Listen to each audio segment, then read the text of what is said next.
이제 모두 자리에 일어나서 주님 이곳에 찬양 드리며 거룩한 예배로 나아가겠습니다.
이 시간에는 다 함께 참회의 기도를 올려드리겠습니다.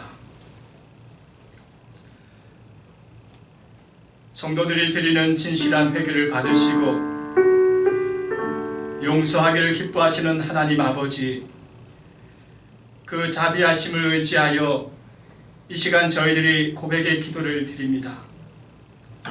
지난 한 주간 우리의 입술에는 원망과 불평이 가득했습니다.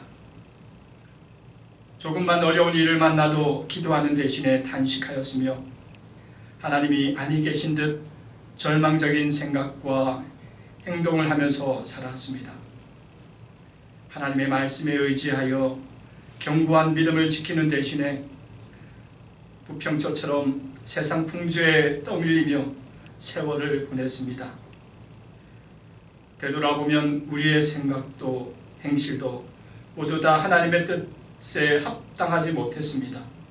주여, 회개하오니 우리의 모든 죄와 허물을 용서하시고 우리의 마음을 견고하게 세워주시며 우리의 행실을 정결하게 씻어 주옵소서.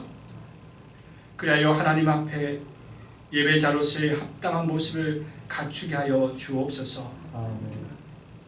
주님, 이제는 한 주간 저희 개개인의 삶을 돌아보며 하나님 앞에서와 이웃 앞에서 그리고 저희 스스로에 대해서 부끄럽고 죄송한 삶을 주님 앞에 기억하며 고백하오니 사주의 은총을 내려 주옵소서. 아버지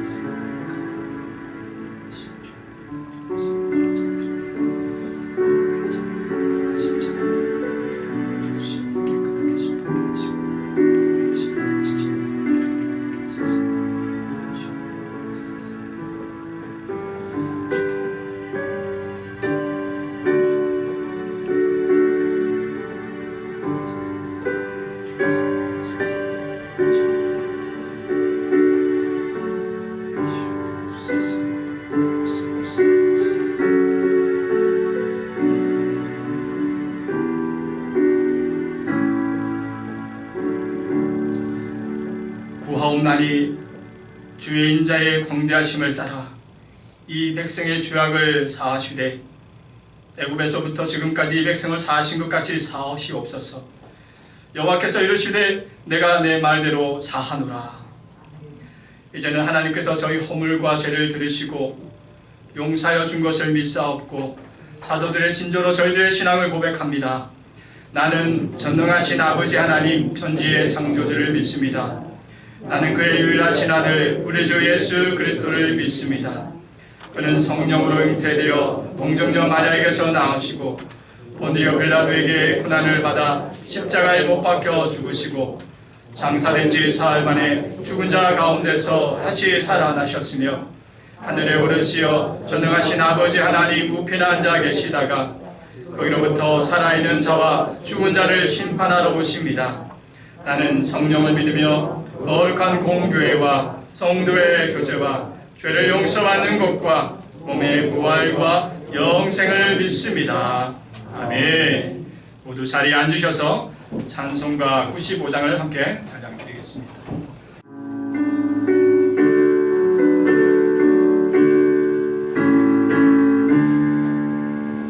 나의 기쁨 나의 찬송 되시며 나의 생명이 되신 주 밤낮 불러서 찬송을 드려도 늘 하신 마음 뿐일세. 나의 사모 아는 선한 독자는 오늘 꽃다운 동산에 양의 무리와 늘 함께 가셔서 기쁨을 함께 하실까. 길도 없이 거친 넓은 들에서 알길 못 찾아 애쓰며 이리저리로 헤매는 내 모야 저 원수처럼 하도다. 주의 자비롭고 화평한 얼굴 모든 천사로 안기며 주의 놀라운 진리의 말씀에 전지가 와닿아도다. 나의 진정 사모 아는 예수님 음성조차도 반갑고 나의 생명과 나의 참 소망은 오직 주 예수 뿐일세.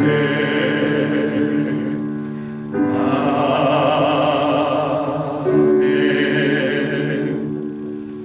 자, 이 시간에 우리를 대표해서 한태성 장로님 기도해 주시겠습니다. 사랑과 은혜가 풍성하신 하나님 아버지, 지난 한 주간도 눈동자같이 저희들을 보살펴 주시고 지켜주심을 감사드립니다. 오늘 이 시간 예배의 자리를 불려주시고 예배 드릴 수 있는 은혜 주심을 감사드립니다. 대림절을 맞이하여 우리의 삶을 돌아보게 하시고 더욱더 사모하는 마음으로 예수님을 기다리게 하옵소서. 날마다 우리를 보혈로 정결케 하시고 주님 다시 오실 때 기쁨으로 맞이할 수 있도록 도와주옵소서. 지난 한 주간의 삶을 돌아보니 내 것을 버리지 못한 너무나 부끄러운 삶이었음을 고백합니다. 세상 유혹에 빠져 말씀대로 살지 못하고 내 고집대로 살아서 성령님을 근심하게 하였음을 용서하여 주옵소서. 이 시간 이후 항상 깨어 기도하며 말씀에 순종하며 살아갈 수 있도록 도와주옵소서. 하나님 아버지, 우리 산돌 교회 공동체가 서로 교제하며 협력하면서 항상 말씀을 묵상하고 기도에 힘쓰게 하옵소서. 오늘은 각 기관마다 내년에 일할 일꾼을 뽑는 날입니다. 성령님께서 저희들에게 좋은 일꾼을 뽑을 수 있도록 지혜를 주옵소서. 새로 세운 일꾼들에게 성령 충만케 하시고 충성스러운 일꾼들이 다 되게 하옵소서. 하나님 아버지, 코로나19가 여전히 기승을 부리고 있지만 우리 마음은 낙심치 않고 하나님을 사모하며 예배드릴 수 있는 은혜 감사드립니다. 아멘. 하나님이 세우신 이 나라가 올바르게 갈 수 있도록 지켜주시고 하나님 공의와 정의가 강물같이 흐르게 하옵소서. 아멘. 이 시간 말씀을 전하는 목사님에게 성령의 기름 붓게 하시고 능력의 말씀을 전하게 하옵소서. 아멘. 말씀을 듣는 저희들에게는 길을 열어주셔서 성령의 음성으로 듣게 하옵소서. 모든 성도들이 성령 충만함을 받아 순종하고 충성하는 성도 되게 하옵소서. 이 시간 찬양을 드리는 아름다운 찬양을 드리는 찬양들에게 찬양을 기쁘게 받아주시옵소서. 이 모든 말씀을 주 예수님 이름으로 기도드립니다. 아멘.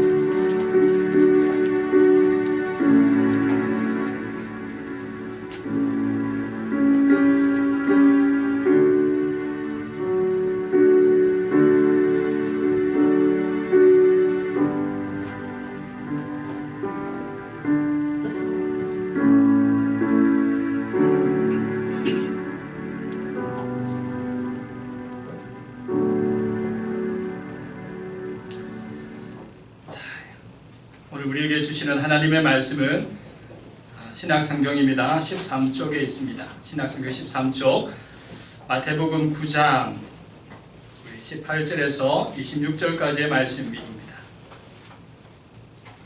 오늘 저희에게 주시는 하나님의 말씀은요, 마태복음 9장입니다.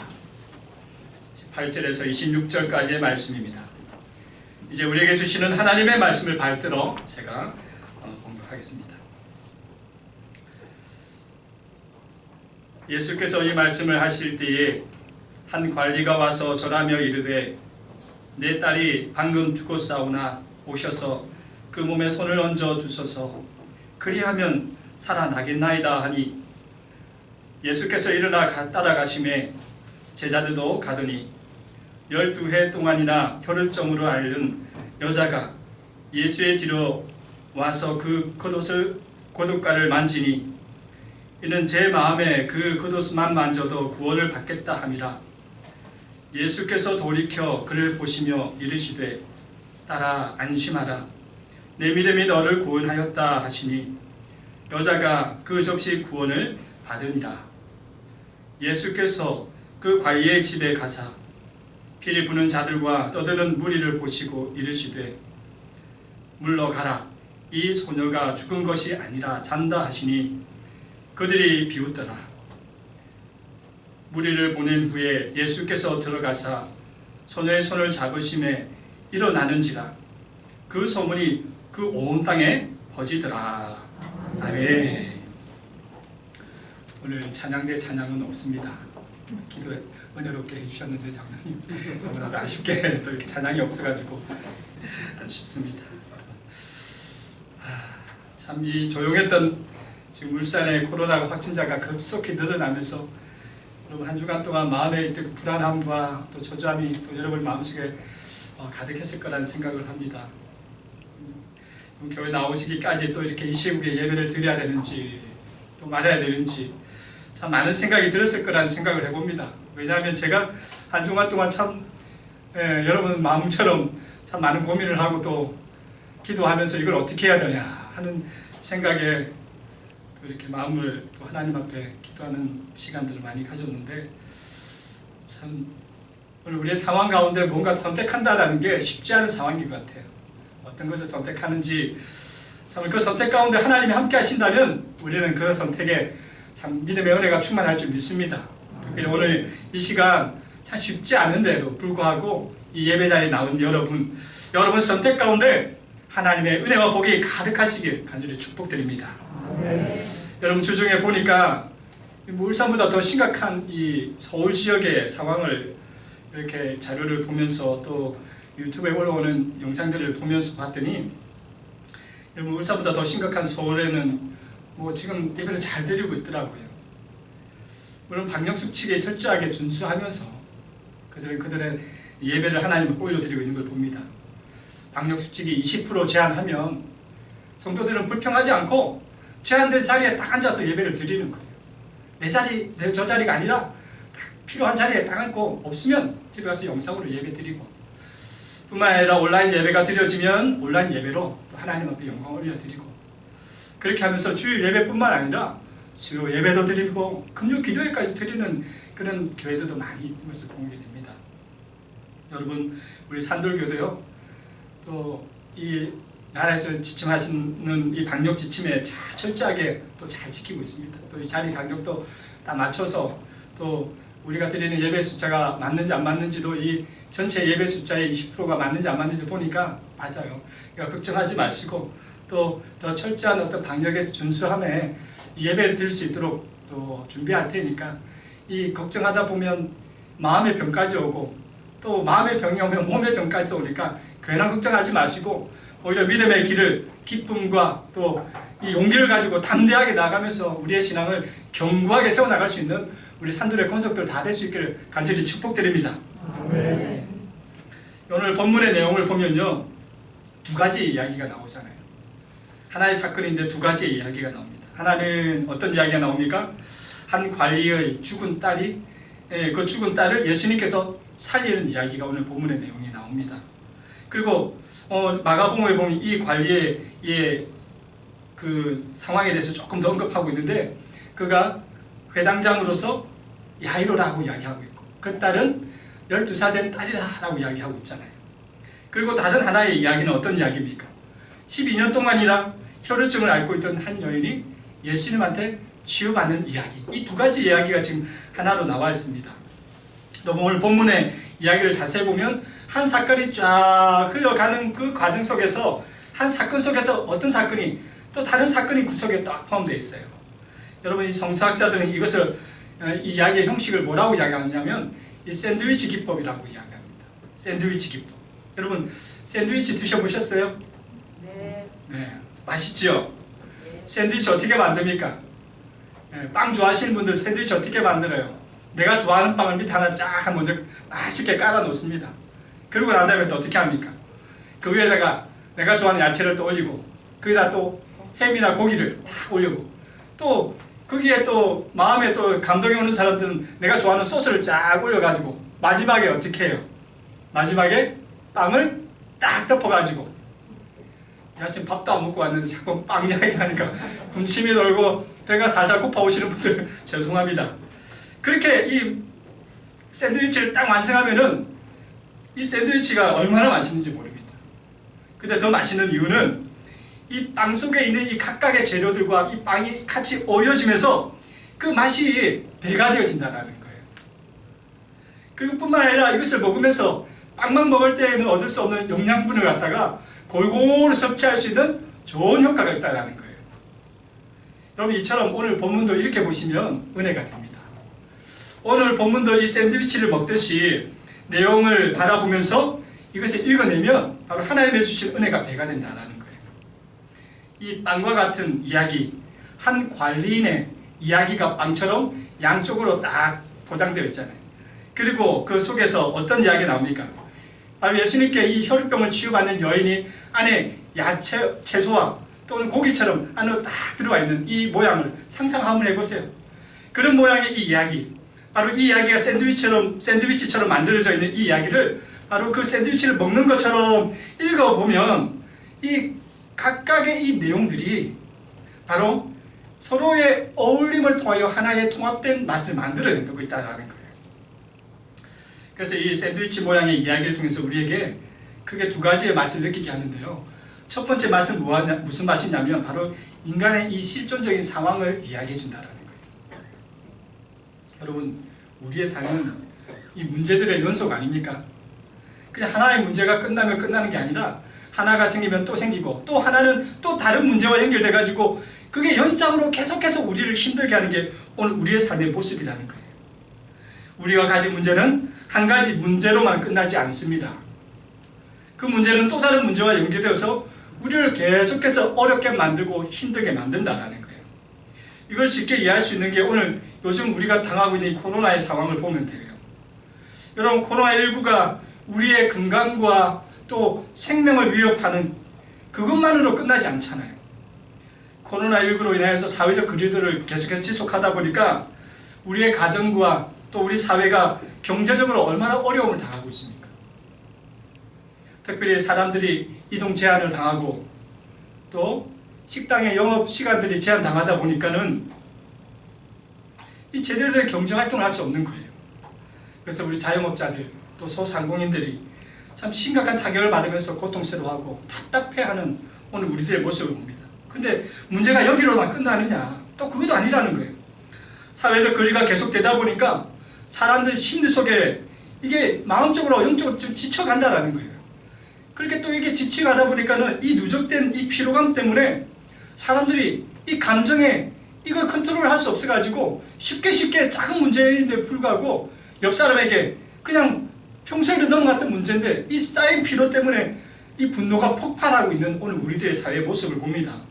그리고 어떤 사람들은 이 제한 때문에 나가지 못하다 보니까 집안에서 있다 보니까는 우울증에 걸려가지고 정신적인 이 아픔을 호소하는 영적인 문제에 빠져 있는 그런 어떤 문제들 앞에 놓여 있는 것들을 보고요. 뿐만 아니라 오늘 우리 교회들의 모습을 보면 우리의 예배들은 어떻게 됩니까? 이 코로나19 때문에 영적인 이 예배가 계속해서 제약을 받고 또 그것을 드리는 오늘 우리 마음속에도 이 위협감을 느끼게 되어지는 어려움을 당하고 있다는 거예요. 그냥 하나의 코로나19의 문제가 아니라 바로 이 하나의 문제가 여러 가지 문제와 연결되어 있는 오늘 우리들 상황, 바로 이것이 오늘 우리들의 현 주소라는 거예요. 한 문제를 끝나지 않고 또 다른 문제를 통해서 우리의 삶 가운데 이중과 삼중의 어떤 어려움을 겪게 만드는 것이 오늘 우리의 모습이라는 거예요. 바로 이렇게 샌드위치처럼 한 사건이 또 다른 사건 안에 들어가 있는 오늘 이러한 현실적인 우리의 실존적인 모습이 바로 오늘 이야기를 통해서 우리에게 말씀하고 있다는 겁니다. 그리고 또한 이 샌드위치 이야기를 통해서 우리에게 또 이야기하는 것 무엇이냐면 두 번째로요. 바로 이러한 문제들, 참을 이렇게 복잡하고 또 이러한 이중과 삼중의 어려움으로 계속해서 우리에게 어려움과 문제들이 계속해서 쌓여나가는 이러한 현실 속에서 바로 그 문제를 해결하는 답이 예수님이라는 사실입니다. 제가 질문 하나 하겠습니다. 여러분, 한 관리의 죽은 딸을 살리신 분이 누구이십니까? 처음 듣는데요. 혹시 처음 듣는 이야기 안 했던 거 이건 내용입니다. 자, 한 관리의 죽은 딸을 살리신 분 누구이십니까? 안 죽었습니다. 아이고, 그렇죠. 안 죽었죠. 결국은 안 죽었죠. 그러니까 살리신 분이 누구입니까? 예수님입니다. 예수님. 그래요. 잘 지적해 주셔서 감사합니다. 그래요. 또 이 12년 동안의 혈우병을 앓던 여인을 치유해 주신 분이 또 누구이십니까? 예수님이라는 거예요. 죽은 자를 살린 분도 예수님이요. 또 질병으로 고통당하는 이 여인을 치유시켜 준 분도 예수님이라는 거예요. 문제가 오는 우리 삶 가운데 이중과 삼중으로 계속해서 우리를 힘들게 하는데 그 문제를 해결해 줄 분이 오직 누구라는 거예요? 예수님이라는 거예요, 여러분. 바로 오늘 이 본문을 이렇게 읽으면 샌드위치의 어떤 이 모양 속에서 먹는 이 즐거움처럼 바로 오늘 우리 인생 가운데 문제들이 산적하게 쌓여있는 이 우리의 삶 가운데 바로 그 문제를 해결해 주실 예수님밖에 없다는 사실을 깨달을 수 있다는 겁니다. 그래서 본문을 읽을 때에 여러분 각각의 사건을 이 통합적으로 볼 수 있는 눈이 필요합니다.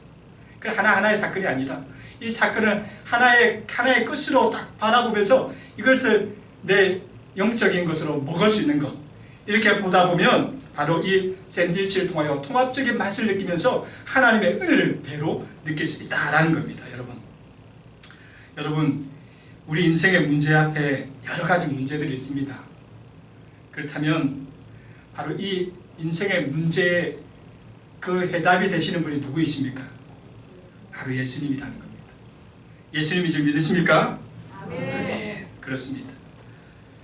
그런데 오늘 문제는 이러한 인생의 답이 예수님인 사실을 우리는 머리로도 알고 또 우리 입술로도 이렇게 쉽게 잘 표현하는데 정작 오늘 우리의 삶의 문제를 한번 보자라는 겁니다.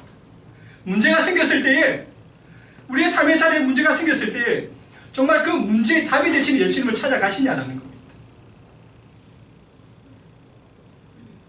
여러분, 오늘 본문에 나오진 않지만 마가복음에 보면 이 혈루증을 앓던 여인이 예수님께 나오기 전에 상황을 이야기하고 있습니다. 그 내용이 뭐냐? 마가복음 5장 25절과 26절의 말씀을 같이 한번 읽어볼게요. 자, 시작. 12해를 혈루증으로 앓아온 한 여자가 있어 많은 의사에게 많은 괴로움을 받았고 가진 것도 다 허비하였으되 아무 효용이 없고 도리어 더 중하여졌던 자예. 여러분, 12해를 앓던 이 여인이 예수님 앞에 찾아오기 전에 무엇을 했다고 말씀하여 혈루병을 앓기 위해서 많은 의사를 찾아다녔다는 거예요. 이 집부터 가보고 용하다는 의사들은 다 찾아가봤다는 거예요. 여러분, 몸이 아프면 의사를 찾아가는 게 맞습니다. 찾아가야 돼요. 찾아가서 치료할 걸 빨리 치료하셔야 돼요. 그리고 또 치료해서 나올 수 있는 병은 빨리 치료해서 나아야 됩니다. 그런데 문제가 뭐냐? 바로 이 문제는요, 하나님보다 더 의지하고 있는 이 맹목적인 신앙 때문에 그러니까. 하나님보다 더 앞서 있다라는 거예요. 어떤 목사님이 자신의 아내의 수술 때문에 병원을 찾았습니다. 그래서 수술을 앞두고 그 목사님이 수술을 담당하는 의사에게 이렇게 고개를 숙여 부탁을 했습니다. 의사 선생님, 수술을 잘 부탁드립니다. 그랬더니 그 의사 선생님이 뭐라 말했냐면, 이 의사 선생님이 장로님이셨거든요. 그분이 뭐라 하냐면, 이분이 유명한 의사 선생님입니다. 명의예요, 명의. 그런데 그분이 하시는 말씀이에요. 수술은 제가 하지만 치료는 하나님이 하시다. 여러분, 명의예요. 알아주는 분이에요. 네. 그런데 그분이 하시는 말씀이, 수술은 제가 하지만 이 치료는 하나님이 해주셔야 된다.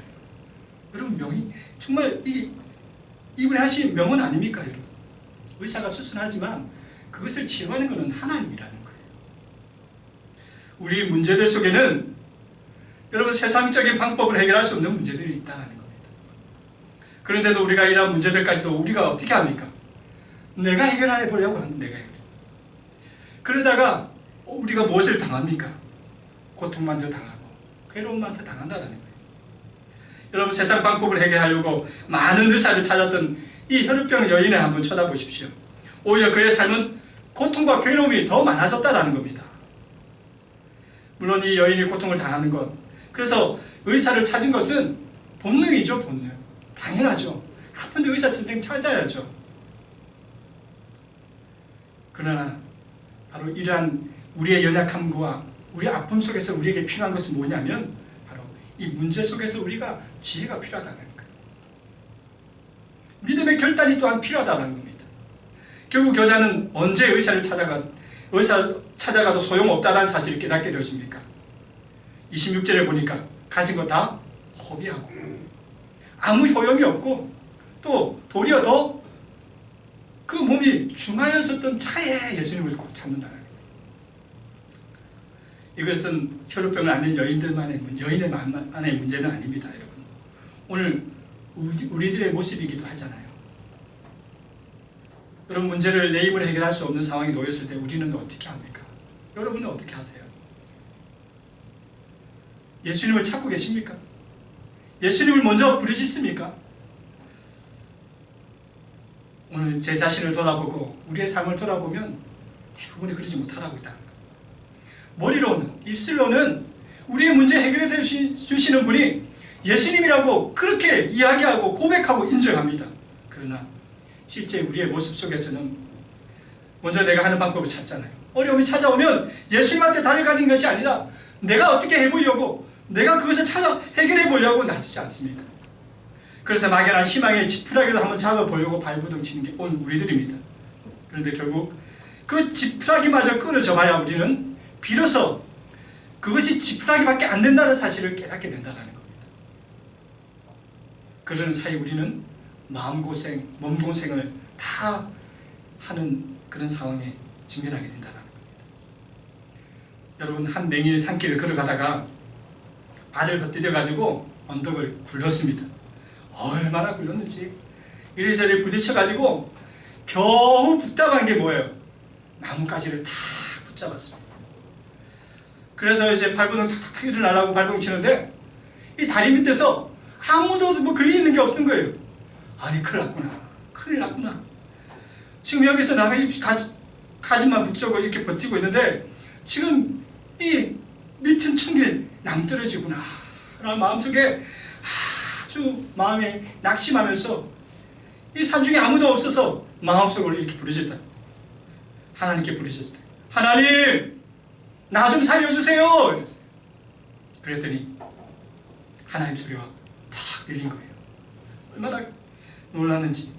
그때 하나님 소리가 이렇게 이야기합니다.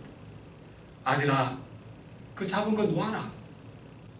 아니, 지금 떨어져 죽을 위기에 놓여 있는데 지금 이 손 놓으면 낭떠러지, 청길 같은 낭떠러지에 떨어져 죽을 것 같은데 하나님이 손을 놔라는 거예요. 이 맹인은 아찔해졌습니다. 그래서 다시 소리 질렀습니다. 아니, 거기 하나님 말고 다른 사람 없습니까? 이래요. 한참 고함치다가 결국 지나가는 사람에게 도움을 받고 구해졌다고 합니다. 그런데 알고 봤더니 자기가 매달려 있던 높이가 고작 30cm밖에 안 됐다는 거예요.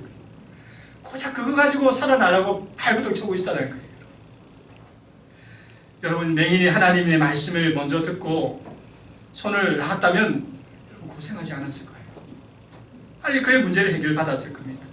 그런데 두려움이 밀려오고 손을 놓지 못하는 그런 연약한 마음 때문에 고작 30cm도 안 되는 그 높이에 발버둥 치면서 버텼다는 거예요.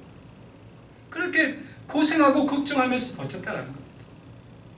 우리도 이 맹인과 같은 실수를 범할 때가 얼마나 많습니까? 머리와 입술로는 하나님을 외치지만 정작 내 삶에 어려움이 닥치면 하나님을 잔뜩기보다는 어려움을 다 겪고 났어야, 어려움 때문에 힘든 거 다 겪고 났어야, 그때서야 우리는 깨닫게 되는 경우가 얼마나 많습니까? 여러분, 힘든데 왜 하나님을 찾지 않습니까? 왜 아직도 내 힘으로 해보겠다고 세상 지푸라기를 붙들고 버티고 보려고 합니까? 우리가 믿음으로 고통당할 때 예수님은 어떻게 하라고 말씀하십니까? 마태복음 7장 7절, 우리가 너무나도 잘 아는 말씀이잖아요. 같이 읽어보겠습니다. 7절 8절 시작. 구하라, 그리하면 너에게 주실 것이요, 찾으라, 그리하면 찾아낼 것이요, 문을 두드리라, 그리하면 너에게 열릴 것이니, 구하는 이마다 받을 것이요, 찾는 이는 찾아낼 것이요, 두드리는 이에게는 열릴 것이니라. 아멘. 믿으십니까? 아멘. 여러분, 이 말씀이 여러분의 실체가 되길 간절히 축복드립니다. 설교를 하다 보니 원래 내용은 없는데 이런 마음의 감동을 줘요. 오래전에 제가 이제 교육전도사 시절에 나름 참 인기도 있고 잘 나갔었어요. 그래서 자만하고 있었어요. 왜냐하면 교육전도사 시절은 저를 데려가려고 그랬었거든요. 그래가지고 나는 참 잘하는 사역자야. 그래서 뭐 전임 사역은 당연히 따놓은 곳이 많겠지 생각했는데 아무도 안 불렀어요. 아무도 안 불렀어요. 이거 큰일 났다 싶은 거예요. 지금 사역을 그만둔다고 이야기 큰 소리는 쳐놨고 전임자로 나가야 되는데, 아니 전임 지역이, 전임 자리가 내일 오십시오 했는데 하루 전날에 아니 다른 사람으로 선택됐다고 특자를 보내는 거예요. 이거 웬일이지? 이거 뭐 그런 일이 있겠구나 했는데 이게 한 번, 두 번, 세 번 되다 보니까 얼마나 낙심되는지. 그래가지고요, 하나님 앞에 펑펑 울었습니다. 하나님, 제가 정말 교만했어요. 하나님, 제가 하나님의 은혜로 이렇게 버텼는데 제 잘난 맛에 이렇게 제가 하나님의 은혜를 잊고 살았네요. 그러면서 새벽 기도를 하는데 이제 교육전도사이신데 사택을 줬어요. 그 교회는 좀 사택을 주는 교회여서 교육전도사들이 이제 멀리서 오니까 사택을 줘가지고 사택에 보면서 그 교회 이제 새벽 기도를 가면서 우는데 우리 교사들, 부장님들 볼까봐 싶어가지고 울긴 우는데 눈을 고개 숙이고 혼자서 그거 하는 거예요. 그런데 그렇게 하나님 앞에, 하나님 어찌하면 좋겠습니까? 그냥 여기서 멈추라는 겁니까? 제 마음에 너무나도 죄스럽고 죄를 많이 지어가지고 하나님, 제 사역이 이렇게 막히는 거 너무나도 제 잘못인 것 같고 하나님 앞에 너무 부끄럽고 죄송하다고 이렇게 흥분 부르는데 하나님께서 그 기도 가운데 어떻게 하시냐면 제 머리를 싹 쓰다듬고 하시는 거예요. 처음에는 내가 울고 있으니까 우리 부장님이 저 앞에서 지나가시다가 불쌍해서 친 줄 알았어요. 그래서 제가 한 날은 부장님이 사업장에 가가지고 새벽 기도 가운데 제 머리를 만지시고 하시냐고. 그랬더니 아니래요. 분명히 전도사 머리를 만질 사람이 몇 안 되는데 만질 사람은 없다라는 거예요. 그때 깨달았습니다. 걱정하지 말라. 하나님 위로해 주셨다. 그러고 난 다음에 하나님과 다시 기도하는데 어떻게 기도했냐? 하나님, 제가 시골이 더 좋고 사택이 없어도 좋고 뭐 아무 조건 없어서 오니까 저한테 첫 번째로 전임 사역지가 됩니다 하는 곳 제가 그냥 달려가겠습니다. 그러니까 그날 저녁에 바로 전화가 오더라고요. 할렐루야. 여러분, 하나님 앞에 매달리십시오. 하나님 앞에 구하면 받을 것이고 찾으면 찾을 것이고 두드리면 분명히 열린다고 말씀하셨다는 거예요. 여러분, 이것을 꼭 믿을 수 있게 바랍니다. 바로 그 믿음 가지고 하나님 앞에 나오셔야 돼요. 그런데도 우리는 구하지도 않고 찾지도 않고 있다. 두드리지도 않고 있다는 거예요. 머리는 알아요. 입술로는 쉽게 이야기합니다. 하나님이 답이라고 이야기를 해요. 근데 정작 어려움이 찾아오면 어려운 문제를 하나님 앞에, 예수님 앞에서 찾으려고 하지 않는다는 거예요. 여러분, 지금 우리가 당하고 있는 이 문제들을 대부분이 하나님이 열어주셔야 해결될 문제 아닙니까? 그런데도 여러분이 해결하려고 노력하고 있지 않습니까, 여러분? 지금 여러분의 문제를 해결할 분은 예수님밖에 없습니다. 여러분의 문제를 예수님 앞에 다 내려놓으시고 그 답이 되어주시는 예수님 앞에 여러분의 문제를 다 해결받을 수 있는 믿음의 성도가 될 수 있기를 간절히 축복드립니다. 그렇다면 우리는 무엇을 구해야 할까? 여러분, 한 관리는 예수님께 나와서 무엇을 구했습니까? 바로 예수님께 죽은 딸을 살려달라 간구했습니다. 오늘 18절의 말씀 같이 읽어보겠습니다. 자, 18절 시작.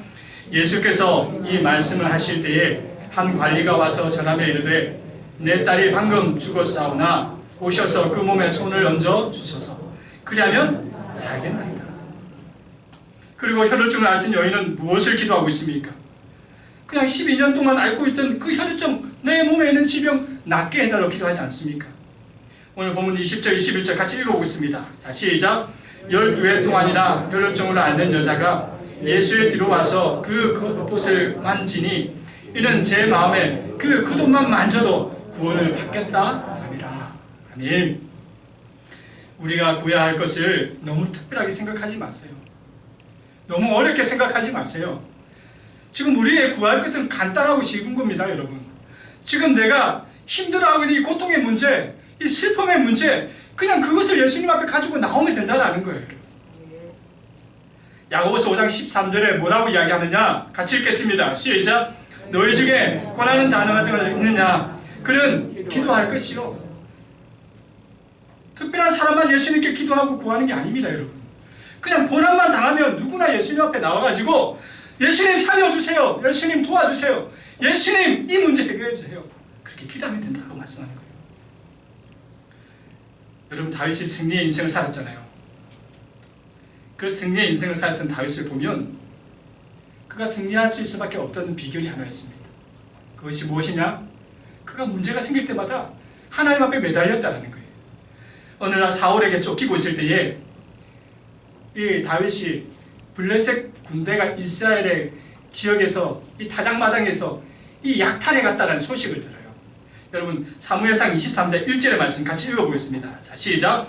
사람들이 다윗에게 전하여 이르되 보소서 블레셋 사람이 그 일날을 쳐서 그 타작마당을 탈취하더이다 하니, 그랬더니 그것을 들은 다윗이 이 마음속에 의문이 생긴 거예요. 아니, 우리 민족의 이스라엘을 침범해서 이 블레셋 가만히 두면 안 되겠다. 그런데 섣불리 공격할 수가 없는 거예요. 왜냐하면 지금 상황이 이 사울에게부터 쫓기고 있는 상황인 거예요. 이 지금 다윗의 상황은 이 블레셋을 공격하기가 참 녹록지 않은 상황 가운데 놓여 있습니다. 어떻게 해야 될까?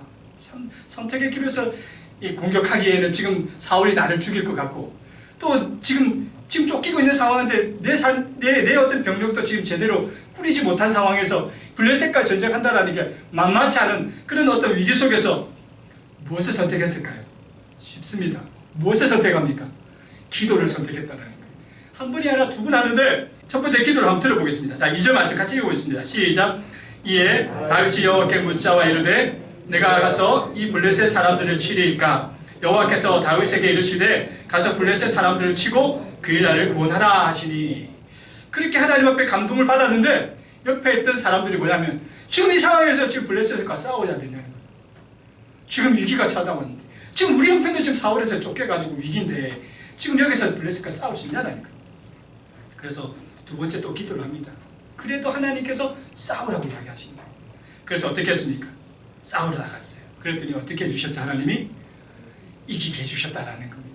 그래서 다윗이 항상 어디로 가든지 이길 수 있는 그런 인생이 되었다라는 겁니다. 여러분, 사울에게 쫓기는 상황이에요. 블레셋과의 전쟁이 결코 쉽지 않은 상황입니다.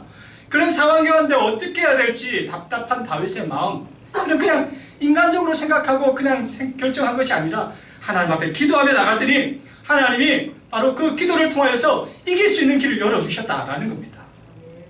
여러분, 욥은 자신에게 찾아온 이 고통의 문제를 하나님 앞에 물어봄으로 인하여서 그 고통에서 해결되어지는 놀라운 은혜를 경험하였습니다.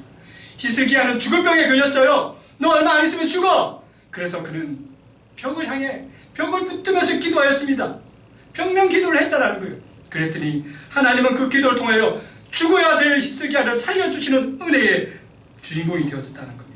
하박국은 신앙의 슬럼프에 빠져가지고 내 신앙 가운데 어떻게 하면 살아야 될지를 하나님 앞에 구했더니 하나님은 그의 기도를 응답하셔서 그의 인생 가운데 신앙의 슬럼프에서 하나님은 끌어주셔서 그 슬럼프를 극복하는 놀라운 은혜를 경험했다는 겁니다.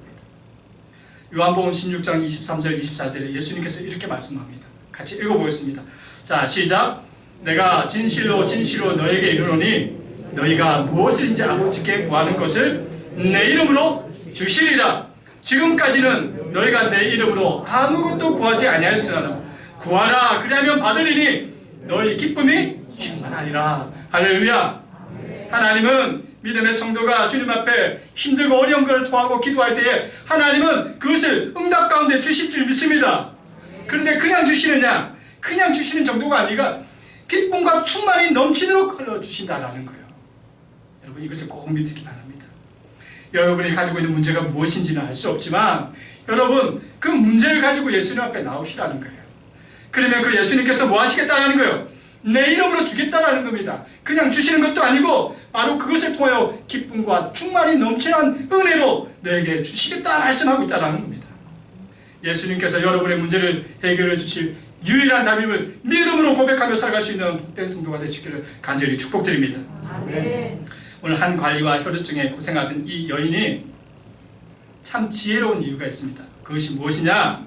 바로 자신의 문제가 자신이 해결할 수 없다는 걸 깨달았다는 거예요.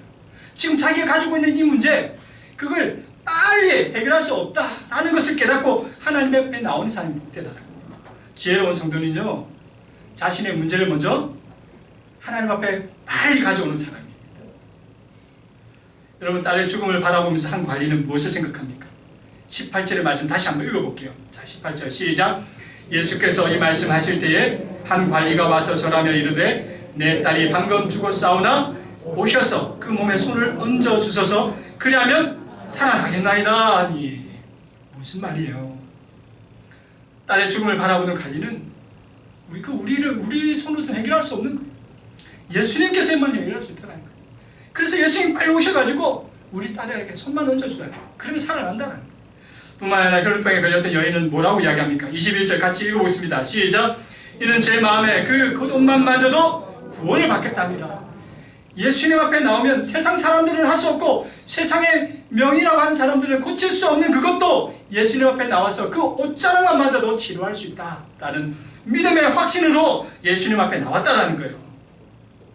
그랬더니 그 믿음 가운데 구원을 받았다는 겁니다. 몸의 연약함들이 더 깨끗함을 치유받았다는 겁니다. 여러분, 우리가 예수님 믿는 것은요, 내 인생의 모든 문제의 답이 예수님이라는 사실을 믿는 것입니다.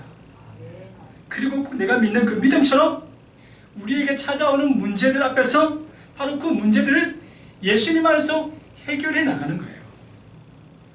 도마가 예수님이 가시는 길에 대해서 이렇게 질문합니다. 그랬더니 예수님이 뭐라고 대답하냐면 이렇게 6절 같이 읽겠습니다. 시작. 예수께서 이르시되 내가 곧 길이요 진리요 생명이니 나로 말미암지 않고는 아버지께로 올 자가 없느니라. 도마가 길에 대해 궁금하고 있을 때 예수님 앞에 질문했더니 예수님이 말씀해요. 내가 곧 길이요 진리요 생명이니 나로 맘지 않고는 아버지께로 올 자가 없다라는 말씀하는 거예요. 무슨 말이에요? 하나님 예수님께서 오늘 우리 인생 가운데 생기는 이 모든 문제 가운데 답이 되어 주신다. 답이라는 사실입니다. 여러분, 인생의 길이 어디로 가야 될지 모를 때가 있잖아요.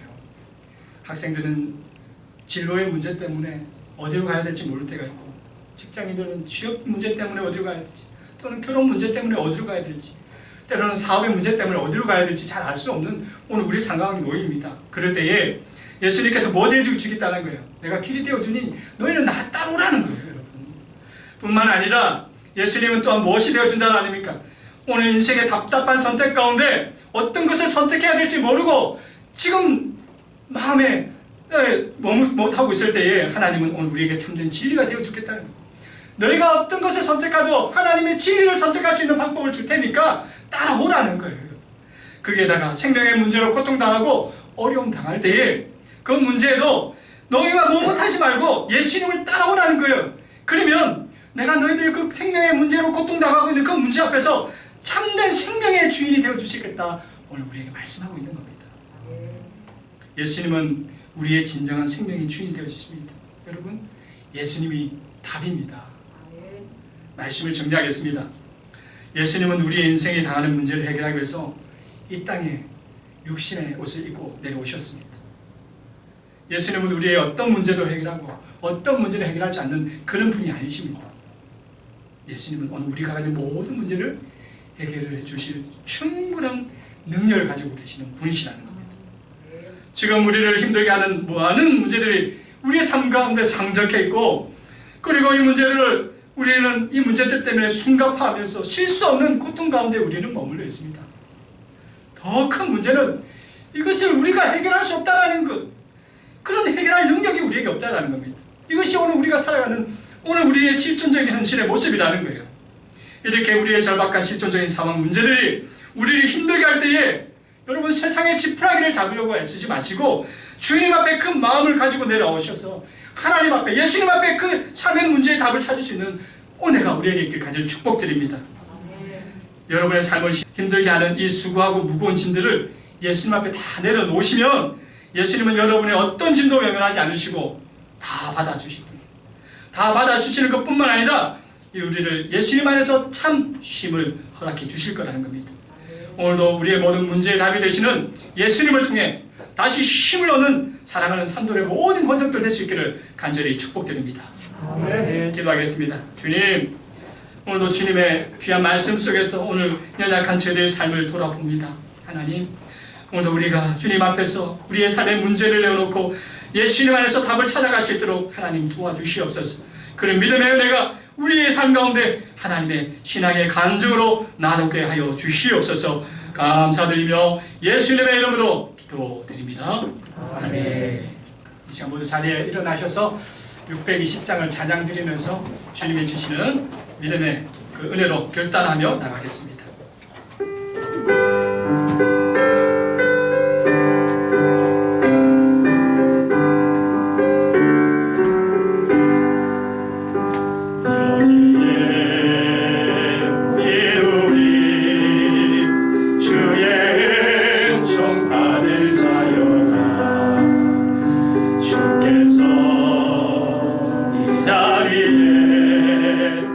함께 계심을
사랑하는 여러분, 예수님이 우리 인생의 모든 문제를 해결해 주시는 진정한 답입니다.